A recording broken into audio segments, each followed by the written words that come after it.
Hey there, my wedding planning friends, and welcome back to my channel. If this is your first time here, thanks so much for clicking on my video. I'm Emily Summer. I'm a wedding planner based in Montana, and I make weekly videos on wedding planning tips and advice. So one of the number one questions and struggles a lot of my clients have towards the end of wedding planning is where the heck to seat people for the reception. So seating charts, assigned tables, assigned individual seats, open seating, what should you do? What do you need to know? What's the best way to go about it? I'm going to answer all those questions right now.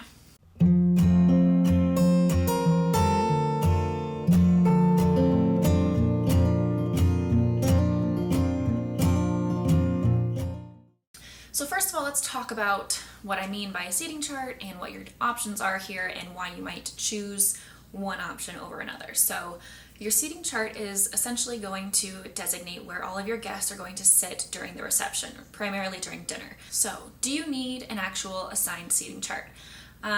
No, technically you don't need a seating chart, you don't need assigned seating, but if you do have completely open seating, which is where you don't assign anybody a table, you don't assign anyone a seat, guests just walk in at the time of reception and choose where they want to sit.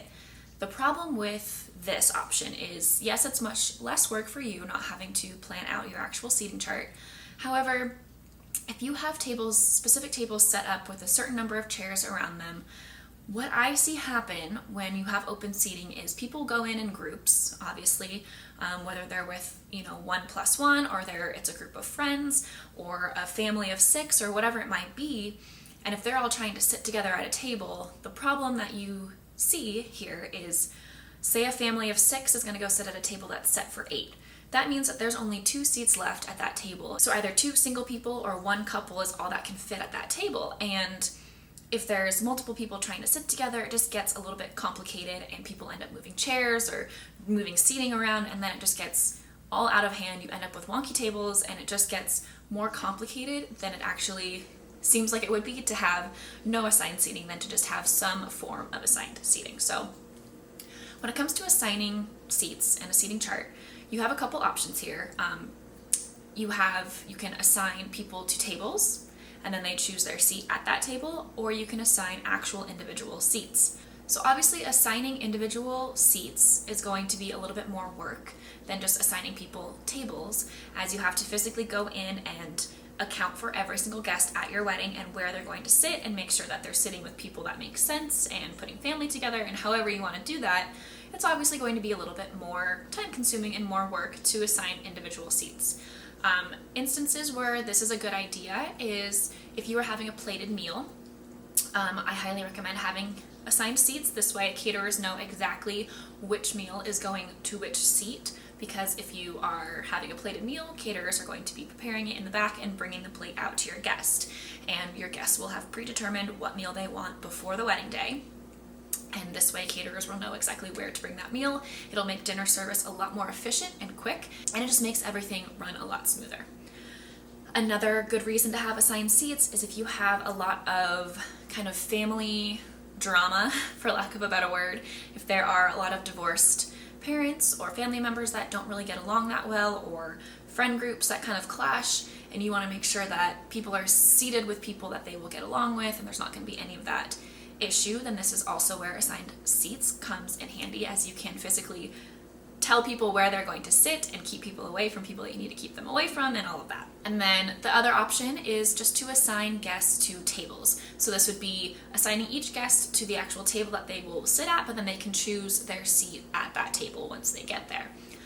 This is probably the most common way that I see seating charts done, as it is, you're still organized, you're still putting people in groups together, you're still accounting for how many people are going to be at that table, but it's a little bit less work as you don't have to physically put people in their seat, and you kind of give them the option to sit with whoever they want at that table. This is most often done with like a buffet dinner service, but I have seen it done with plated as well, and it just is a little bit less efficient as having an individual assigned seat, because the caterers will still know how many of each menu item will go to that table. So say you have a table of 6, 3 people are getting the chicken and 3 people are getting the beef. So the caterers know that, and they'll just come over to the table and ask who had the chicken, who had the beef, and bring it to that table. So a little bit less efficient, as they have to like ask and find out who it is, and if somebody doesn't remember what they put on their RSVP card and what they RSVP meal-wise for, then you might end up with some weird numbers with dinner, but it's still an option. If you're having a buffet service and you don't want to go through the whole process of assigning people individual chairs, then assigning tables is a great route to go. So once you've decided how you're going to assign your seats, then you need to figure out how you're going to display that information for your guests and communicate where they are sitting. The easiest and most common way to do this is just a seating chart sign. Typically it is just in the form of an actual sign that is labeled with each table number, and then guests' names are listed under that table number. You can do this for both assigned tables and assigned seats.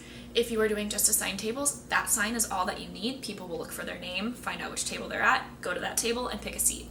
I highly recommend organizing names alphabetically by last name under each table, so that it's a lot easier to just quickly scan and find their name and find which table they're at. If you are having individual assigned seats, you will want some sort of table chart like this display, but then you also need escort cards or place cards to indicate which seat the guest will be at once they get to the table. So you'll have the seating chart sign that will tell them which table to go to, and then they'll go to that table and then they'll find their name however you choose to display that, whether it's an actual like table tent escort card, if you're incorporating some sort of design element in there, something that will have their name on it at their seat. Bonus tip too, if you are doing a plated meal, whatever type of escort card you are having, you can have some sort of indicator on it that will either communicate what type of meal they are getting from the caterer, or if they have any allergies or food intolerances, so that it is a lot easier for the serving staff to look at the escort card and see that indicator of what to serve them or what not to serve them. Also, if you do have assigned seating, be sure to have a printed copy of the seating chart for your wedding planner or whoever will be setting up during the day, so that they know exactly where to put the escort cards and at which table, and make sure that you have this backup information. Another way you can communicate and display assigned seating is to just have escort cards.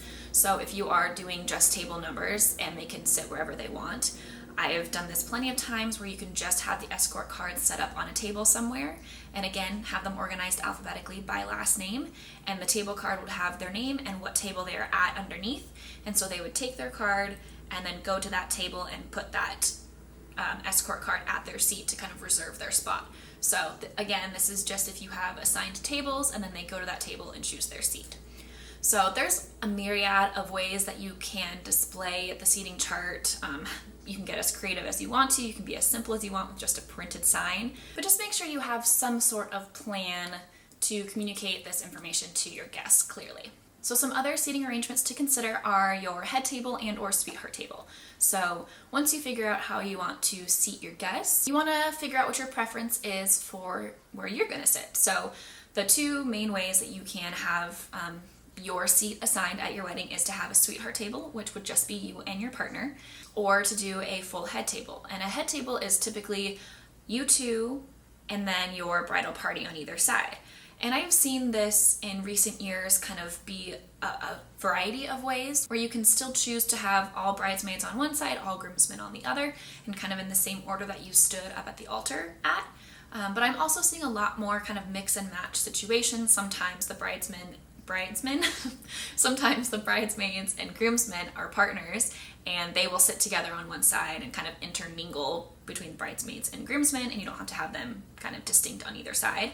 I've also had couples that will have their plus ones up there, so if your bridesmaids are married or groomsmen are married, having their plus ones sit with them at the head table as well.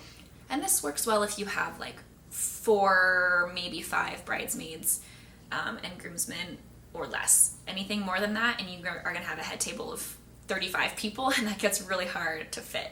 So just keep that into consideration if you are thinking about having plus ones. A lot more weddings that I'm seeing lately, a lot of the bridal party is married or have serious partners, and they want to be able to sit with their plus ones at dinner and not have them kind of just floating around at a random table, especially if they don't really know that many people at the wedding.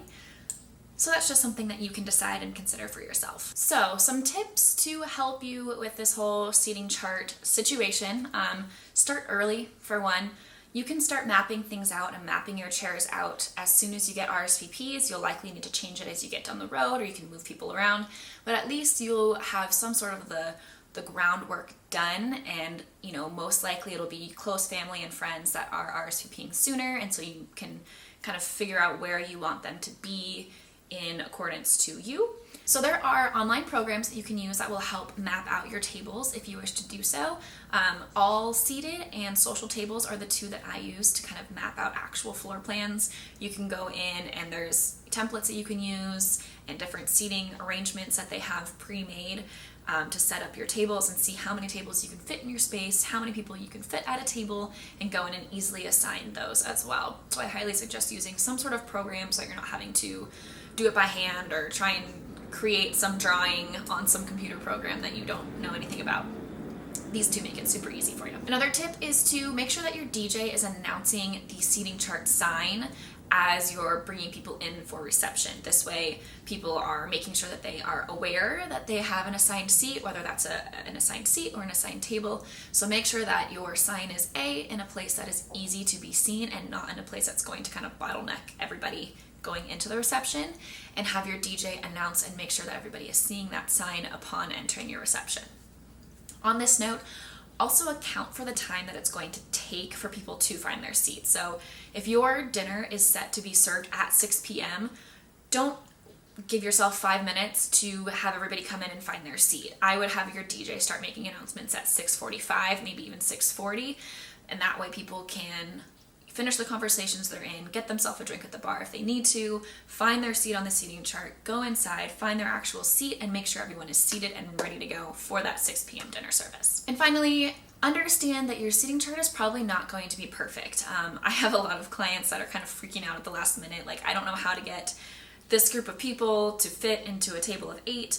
Not every single table has to be the same number of people. If you have tables that fit 8 to 10 people and you only have a family of 4 and a couple of 2 that can fit at this table and you can't figure out how to fill those empty seats, it's okay if not every single table is full to the amount of chairs that are going to be at that table or that can fit at that table. You're likely going to have odd number of tables or odd number of people at each table, and that's okay. Just figure out what makes the most sense for you and your guests at each table, and don't overthink it too much. Just group people together that make sense to you, put them at tables, and if you need an overflow table, that's okay. And if you need one table that has 5 people and one table that has 9, that's okay too.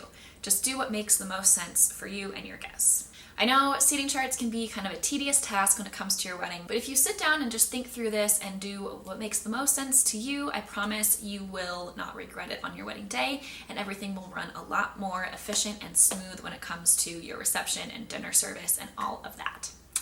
Hopefully you found this video helpful. If you did, please like and subscribe to get weekly videos on wedding planning tips and advice, and we will see you next week.